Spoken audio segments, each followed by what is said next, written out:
falar em saúde, nós vamos falar agora sobre o botulismo. Nós tivemos 6 casos registrados na Bahia e, infelizmente, 2 pessoas morreram. A principal suspeita é de alimento contaminado. Botulismo, que doença é essa?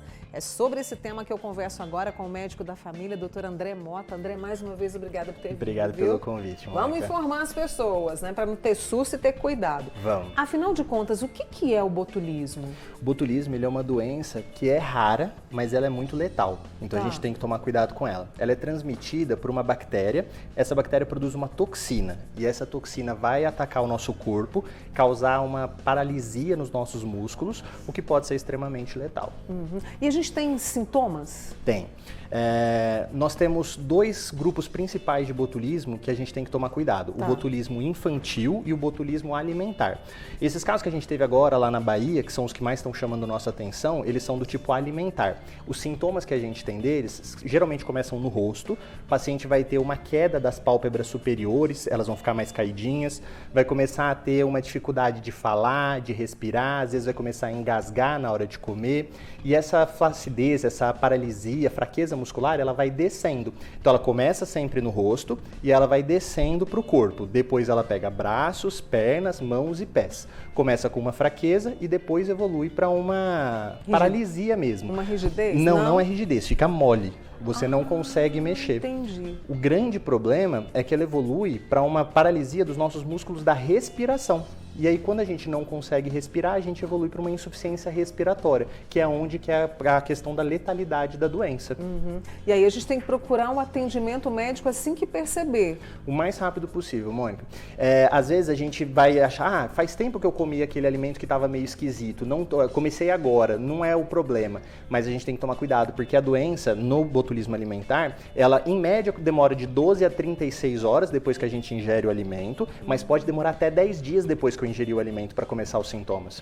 Então, se você tiver algum desses sintomas que eu falei, mas você não teve febre, é importante isso, no botulismo a gente não tem febre, você tem que procurar imediatamente o médico, porque quanto antes fizer o diagnóstico e antes começar o tratamento, melhores são suas chances. E qual é o tratamento, doutor André? O tratamento é com uma antitoxina que a gente fala. É como se fosse um antídoto para a toxina da bactéria. Então, o médico vai colocar no seu organismo e vai combater essa toxina. Quanto mais cedo for, menos tempo a bactéria teve para causar estrago no seu corpo. Então, melhores são suas chances. A expectativa de melhora depende da quantidade de toxina que você colocou no corpo e de quão rápido foi seu tratamento.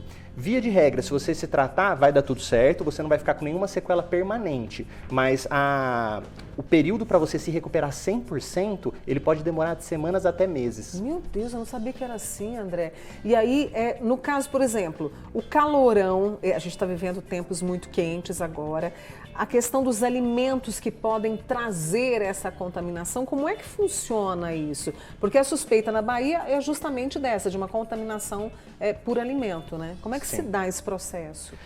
A bactéria, ela vai ficar em alimentos, principalmente embutidos ou alimentos enlatados, compotas. Então nós temos que tomar cuidado com esse tipo de alimento. Tem que tomar cuidado com conservação, colocar na geladeira. E quando você for pegar o alimento, se for uma lata, ela estiver estufada ou estiver danificada, se for algum vidro, o vidro estiver embaçado, ou o próprio alimento estiver com um cheiro esquisito, uma cor esquisita, é melhor não consumir.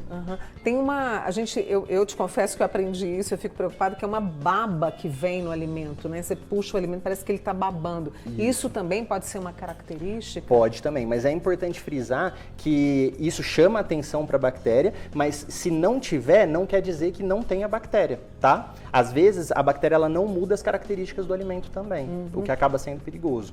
Quais são os sintomas? Vamos reforçar para o pessoal esses sintomas? É uma paralisia que ela começa no rosto e ela vai descendo para o corpo. Então, as pálpebras elas ficam caídas. Lembrando que essa paralisia ela é sempre simétrica. O que isso quer dizer? Ela é igual do lado direito e do lado esquerdo. Então, por exemplo, eu estou sentindo meu braço fraco, mas o direito está mais fraco que o esquerdo. Geralmente isso não é botulismo. O botulismo ele é igual dos dois lados. E essa paralisia vai descendo, você pode ter dificuldade para falar, dificuldade para engolir, dormir, você começa a ter fraqueza muscular nos braços, nas pernas, você não tem alteração na consciência, então você sabe tudo o que está acontecendo, por mais que você às vezes não consegue mexer, você sabe o que está acontecendo, você sente se a pessoa te encostar, mas você não consegue mexer. E essa conservação, ela é muito importante que a gente tem em casa, né? Então, por exemplo, comprei um bolo, estou com um alimento, está muito quente. O ideal seria colocá-lo na geladeira, André? Sim, colocar na geladeira ajuda muito a combater a proliferação da bactéria. Seria o ideal, então, para a gente nesse momento. E crianças, que tipo de cuidado, por exemplo, no armazenamento do lanche que vai para a escola?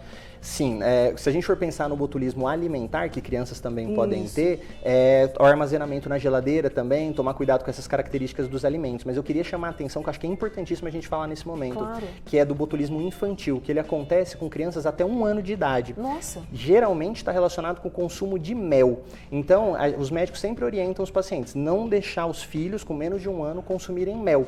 Por quê? Porque o intestino do bebê até 1 ano, ele não está tão maduro, ele não está preparado para combater a bactéria, igual o do adulto tá. Então, no mel, pode ter lá a bactéria que vai se instalar no intestino do bebê e causar os sintomas no bebê. No bebê, os sintomas são um pouquinho diferentes. A gente vai ter uma dificuldade de sucção na hora de mamar, às vezes o choro fica mais fraco também, além do bebê ficar bem molinho. Sempre, sempre é importante frisar. Tem que procurar o médico o mais rápido possível. E também é o mesmo tratamento para o adulto ou não, André? O mesmo tratamento para adulto. Esse antídoto, né, que você falou. Isso, exatamente. Né? A gente vai dar antitoxina para curar. Em alguns casos, a gente pode dar algum tipo de medicamento mais específico para matar a bactéria. Mas também outra coisa que é fundamental, que ajuda muito na sobrevivência dos pacientes, é o suporte respiratório. Em alguns casos, quando para de respirar, porque o músculo não funciona mais, a gente tem que fazer a intubação e o suporte ventilatório. Todos esses cuidados que o Dr. André Mota, que é médico da saúde da família, está trazendo para a gente, é isso, né? Você ficar atento, procurar armazenar os alimentos da melhor forma possível e procurar o atendimento imediatamente. Imediatamente. Né? André, muito obrigada pela sua presença. Obrigado, tá? Mônica. Volte mais vezes, viu? Muito obrigado, pode deixar. Deixa eu apresentar mais uma vez, Dr. André Mota, ele que é médico da família, conosco aqui, fazendo alerta do botulismo, mais uma entrevista para que você possa compartilhar com seus amigos e com a família, tá bom?